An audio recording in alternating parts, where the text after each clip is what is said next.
আসসালামু আলাইকুম। এখন শুনবেন সংবাদ শিরোনাম। আফগানিস্তানের বিরুদ্ধে যুদ্ধ ঘোষণা পাকিস্তানের। অপারেশন গজব লিল হকে 274 তালেবান যোদ্ধা নিহত, 55 জন পাক সেনা হত্যার দাবি তালেবানের। জাতিসংঘের সাধারণ পরিষদের নির্বাচনে বাংলাদেশকে ওআইসিভুক্ত বিভিন্ন দেশের সমর্থনের আশ্বাস। সৌদি আরব থেকে ফিরে জানালেন পররাষ্ট্রমন্ত্রী। পুলিশ হত্যাসহ অমীমাংসিত বিষয়ে প্রয়োজনে ফের তদন্ত হবে, ঠাকুরগাঁওয়ে মির্জা ফখরুল। চেষ্টা চলছে গণতন্ত্রকে প্রাতিষ্ঠানিক রূপ দেয়ার। নরসিংদীতে কিশোরী সংঘবদ্ধ ধর্ষণ ও হত্যা মামলায় মূল অভিযুক্ত সহ 7 আসামি গ্রেফতার। অভিযুক্ত বিএনপি নেতা দল থেকে বহিষ্কার। আসসালামু আলাইকুম। এতক্ষণ দেখছিলেন সংবাদ শিরোনাম, এখন দেখবেন বিস্তারিত। পাকিস্তানের চালানো অপারেশন গজব লিল হকে প্রকম্পিত আফগানিস্তান। অভিযানে এখন পর্যন্ত 274 তালেবান যোদ্ধাকে হত্যার দাবি করেছে পাক সামরিক বাহিনী। আফগানিস্তানের বিরুদ্ধে যুদ্ধ ঘোষণার পর বিমান হামলা জোরদার করে ইসলামাবাদ, যাতে ধ্বংস হয়েছে 70টির বেশি তালেবান কমান্ড পোস্ট। এর আগে সীমান্তবর্তী প্রদেশগুলোয় প্রথম হামলা চালায় তালেবান যোদ্ধারা। তাদের দাবি 19টি সেনা চৌকি দখল করা হয়েছে। সংঘাতে প্রাণ গেছে 55 পাক সেনা সদস্যের। মূলত সন্ত্রাসবাদ বিরোধী অভিযানকে ঘিরেই প্রতিবেশী দুই দেশে ছড়ালো এই উত্তেজনা। স্থানীয় সময় রাত 8টা তালেবান যোদ্ধাদের অতর্কিত হামলায় প্রকম্পিত পাকিস্তান সীমান্তবর্তী এলাকা। চলে পাল্টাপাল্টি গুলিবর্ষণ, ছোড়া হয় কামানের গোলাও। রীতিমতো যুদ্ধ ডুরান্ট লাইন সংলগ্ন প্রদেশগুলোয়।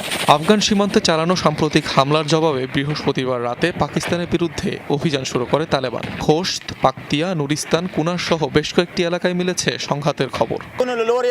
প্রিয় দেশবাসী, নানগারহার ও পাকতিয়ায় পাকিস্তানি বাহিনীর সাম্প্রতিক বিমান হামলার জবাবে আজ রাত 8টায় আমরা আক্রমণ শুরু করেছি।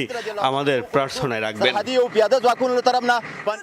এই সময় পাকিস্তানি সামরিক বাহিনীর বেশ কিছু মিলিটারি পোস্টে অগ্নিসংযোগ করে তালেবান যোদ্ধারা। জব্দ করা হয় ভারী সামরিক সরঞ্জাম। জবাবে আফগানিস্তানের বিরুদ্ধে ঘণ্টাখানেকের মধ্যেই যুদ্ধ ঘোষণা করে পাকিস্তান। শুরু করে অপারেশন গজব লিল হক। রাজধানী কাবুল ছাড়াও কান্দাহার, নাঙ্গারহার, পাকতিয়া ও পাকতিকা প্রদেশে একযোগে চালানো হয় বিমান অভিযান। সীমান্তেও চলে ব্যাপক সংঘর্ষ। ধ্বংসের দাবি করা হয় বহু তালেবান আউটপোস্ট, অস্ত্রাগার ও 2টি ব্রিগেড হেডকোয়ার্টার। জাতিসংঘের সাধারণ পরিষদ নির্বাচনে বাংলাদেশকে সমর্থনের আশ্বাস দিয়েছে ওআইসিভুক্ত বিভিন্ন দেশ। সৌদি আরব সফর শেষে দেশে ফিরে সাংবাদিকদের এই কথা জানান পররাষ্ট্রমন্ত্রী ডক্টর খলিলুর রহমান। এটি ছিল বিএনপি সরকারের কোনো শীর্ষমন্ত্রীর প্রথম বিদেশ সফর। সফরকালে ওআইসি বৈঠকের পাশাপাশি মোট 5টি দেশের প্রতিনিধিদের সাথে আলাদাভাবে বৈঠক করেন পররাষ্ট্রমন্ত্রী। এসব বৈঠকে পারস্পরিক দ্বিপাক্ষিক সম্পর্ক আরও জোরদারের বিষয়ে ফলপ্রসূ আলোচনা হয়েছে। জেরুজালেমকে রাজধানী করে স্বাধীন ফিলিস্তিন রাষ্ট্র গঠনের পক্ষে বাংলাদেশের অবস্থান পুনর্ব্যক্ত করেন পররাষ্ট্রমন্ত্রী খলিলুর রহমান। এছাড়া পাকিস্তান ও আফগানিস্তানের মধ্যকার চলমান যুদ্ধ প্রসঙ্গে উদ্বেগ প্রকাশ করে তিনি বলেন, এই ধরনের সংঘাত কোনো পক্ষের জন্যই মঙ্গলজনক নয়। জাতিসংঘ সাধারণ পরিষদের 81তম অধিবেশনের সভাপতিত্বের জন্য বাংলাদেশের যে প্রার্থিতা সে বিষয়ে আলোচনা করেছে এবং প্রত্যেকটি দেশ আমাদেরকে বিপুল সমর্থন দিয়েছে এবং আমাদের জন্য জাতিসংঘে কাজ করবার জন্য প্রতিশ্রুতি দান করেছে। পুলিশ হত্যাসহ অমীমাংসিত বিষয়গুলো নিয়ে তদন্ত হয়েছে, প্রয়োজনে আবারও তদন্ত হবে।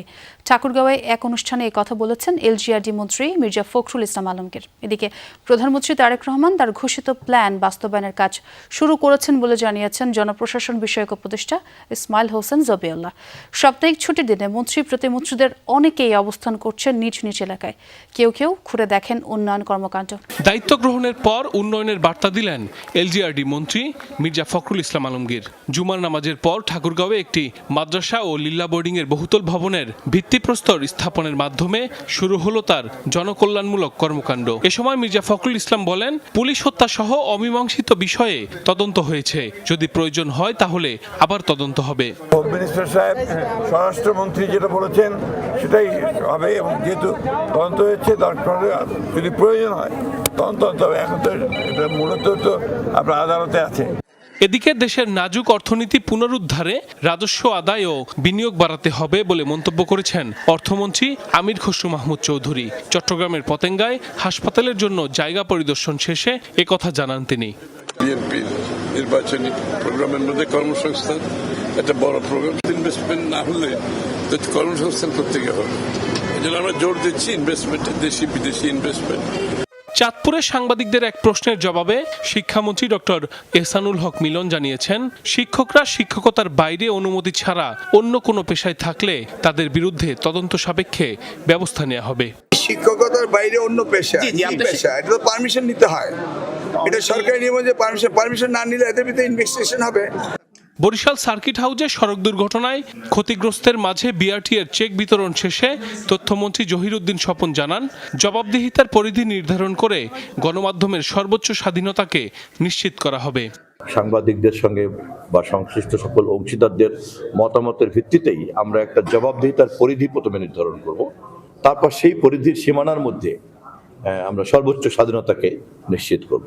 ধর্ষণের পর কিশোরীকে বাবার কাছ থেকে তুলে নিয়ে হত্যায় অভিযুক্ত 9 আসামির মধ্যে 7 জনকে গ্রেফতার করেছে পুলিশ। শুক্রবার রাতে মূল অভিযুক্ত বখাটে নূর মোহাম্মদ নুরা সহ 2 জনকে গ্রেফতার করা হয়েছে। এছাড়া গ্রেফতার আরও 5 আসামিকে কারাগারে পাঠিয়েছেন নরসিংদীর একটি আদালত। রিমান্ড শুনানির দিন ধার্য করা হয়েছে 1 মার্চ। মাধবদীর মহিষাসুরা ইউনিয়ন বিএনপির সহসভাপতিকে বহিষ্কার করেছে উপজেলা বিএনপি। নরসিংদীর মাধবদীতে তরুণীকে সংঘবদ্ধ ধর্ষণ ও হত্যার ঘটনায় দেশজুড়ে চলছে তোলপাড়। আইনশৃঙ্খলা বাহিনীর অভিযানে এরই মধ্যে গ্রেফতার হয়েছে 5 জন। গ্রেফতারকৃত ইউনিয়ন বিএনপির সহসভাপতি ও সাবেক মেম্বার আহমদ আলী দেওয়ান, তার ছেলে ইমরান, মূল অভিযুক্ত নুরার চাচাতো ভাই আয়ুব, সহযোগী আবেদুল্লাহ ও গাফফরকে দুপুরে মাধবদী আমলি আদালতে নেওয়া হয়। 10 দিনের রিমান্ড আবেদন করে পুলিশ। 1 মার্চ শুনানির দিন ধার্য করে আসামিদের কারাগারে পাঠানোর নির্দেশ দেয় বিচারক। এর আগে বৃহস্পতিবার রাতে 9 জনকে আসামি করে মামলা করে ভুক্তভোগীর পরিবার।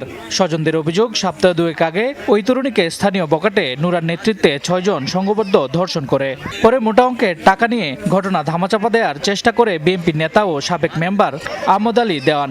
ভুক্তভোগী পরিবার মীমাংসায় রাজি না হওয়ায় তাদের ভয়ভীতি দেখানো হয়। স্বজনদের অভিযোগ, বিচার না হওয়ায় আরও বেপরোয়া হয়ে ওঠে বখাটেরা। গত বুধবার সৎ বাবা মায়ের সাথে খালার বাড়ি যাওয়ার সময় জোর করে তুলে নিয়ে যায় ওই তরুণীকে। পরদিন একটি ক্ষেত থেকে তার মরদেহ উদ্ধার করে পুলিশ। আবারও সংঘবদ্ধ ধর্ষণের পর তাকে হত্যা করা হয়েছে বলে অভিযোগ পরিবারের। আমার এই কথা, আমি খালি বিচারে চাই, আমি আর কোনো বিচার কিছু চাই না, আমি বিচারে চাই।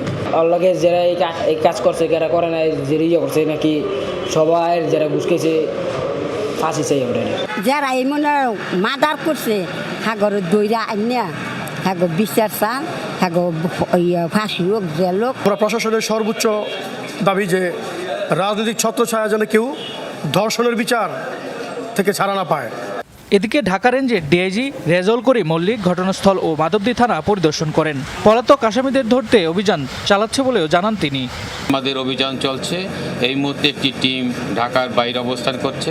আমরা ইনশাল্লাহ খুব তাড়াতাড়ি ধর্ষক এবং সালিশকারী যারা ছিল তাদেরকে গ্রেপ্তার করতে সক্ষম হব।